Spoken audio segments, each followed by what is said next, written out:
Khulna Badamtala BNSB চক্ষু হাসপাতালের trust বোর্ডে অনিয়ম, দুর্নীতি, চাকরিচ্যুত ও স্বেচ্ছাচারিতার বিরুদ্ধে এবং হাসপাতালের সুনাম ক্ষুণ্ণ হওয়াতে হাসপাতালের স্টাফ, চোখের চিকিৎসা নিতে আসা ভুক্তভোগী ও স্থানীয় জনগণ এবং রাজনৈতিক নেতাকর্মীদের মানববন্ধনে ডাক্তার রফিকুল হক বাবলু ও খুলনা জেলা জামাতের নেতাকর্মীদের বিরুদ্ধে অভিযোগ তুলেছেন উপস্থিত বক্তারা।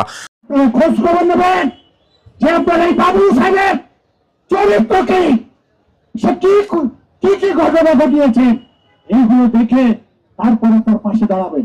আপনারা বলেছেন আপনারা নাকি কর্মবিরতিতে যাবেন, যান। আপনারা যদি কর্মবিরতি যান তা আমরা একেবারে ভুলপাড়ার থেকে ফুলবাড়ি গেট পর্যন্ত যত দোকান পাট যা কিছু আছে সবকিছু বন্ধ করে দিয়ে রাস্তাঘাট বন্ধ করে দিয়ে আমরা অবরোধ করি। মানববন্ধনের বক্তারা খুলনা শিরোমণি বাদামতলার চক্ষু হাসপাতালে সেবা নিতে আসা রোগীদের সাথে অনিয়ম, চোখের লেন্স স্থাপন সহ নানা অনিয়মের কথা তুলে ধরেন চক্ষু হাসপাতালের কর্তৃপক্ষের বিরুদ্ধে। বিগত দিনগুলিতে খুলনা শিরোমণি বাদামতলা চক্ষু হাসপাতালের পকেট কমিটি তৈরি করে স্থানীয় জামাতের নেতাকর্মীরা ক্ষমতার অপব্যবহারের মাধ্যমে অনেককেই চাকরিচ্যুত করার অভিযোগ তুলেছেন মানববন্ধনে উপস্থিত নেতাকর্মীরা। ডাক্তার আশিক এবং মাজাহারের চাকরি দেওয়ার ব্যাপারে ডাক্তার রফিকুল হক বাবলুর কাছে প্রশ্ন করা হয়েছিল যে ভাই আপনি বিএনপি করেন, আপনি এই কমিটির চেয়ারম্যান, আপনি উপস্থিত থাকতে আজকে মাজাহারুলের এবং ডাক্তার আশিকের চাকরি কিভাবে দেয়? সেই কথার উত্তর তিনি বলেছিলেন যে মাজাহার একজন বিয়াদব।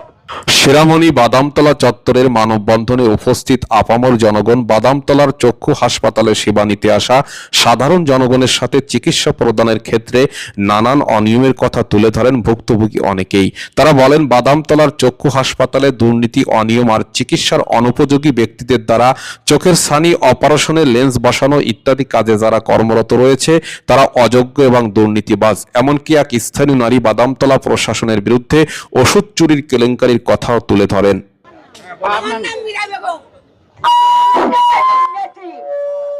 আমার কোনো ভয় নেই, আমি সবাই আমার ছেলে।